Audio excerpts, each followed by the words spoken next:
Mathematics आणि science हे 2 subject जर कंबाईनवाल्यांनी केले नाही, तुम्ही विसरून जात की तुम्ही एस टी आय व्हाल नाही एस व्हाल. आणि आपल्या महाराष्ट्रात 95% पोरांचे हे 2 विषय चांगले नाही आहेत.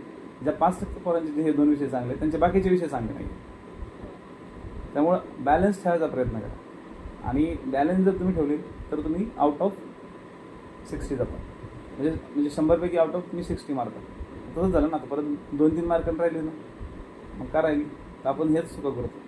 मग आपण नंतरच्या गोष्टी आहेत त्या मॅनेजमेंट, टाईम मॅनेजमेंट ह्या नंतरच्या गोष्टी आहेत. आधी पहिले अभ्यासाची जी अभ्यासाचा जो टेक ऑफ घ्यायचा आहे ना, तो टेक ऑफ खूप गरजेचा आहे. तो टेक ऑफच्या आधीच तुझं विमान बंद करून ठेवले. तू विमान वगैरे रनवेवरती पळवते फक्त हळूहळू मग तेव्हा विमानच का उडून उडत नाही, विमानच का उडत नाही.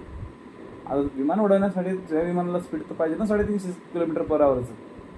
विमानाचा स्पीडच तुझ्या 100चं आहे. विमान वरती जाणारच नाही ना, वरती जायला बचकन खाली आपटन. तसंच होते बऱ्याचशा लोकांची विमानं उडते, फ्रीला खाली आपटते, नंतर ते उडतच नाही. नंतर त्यांना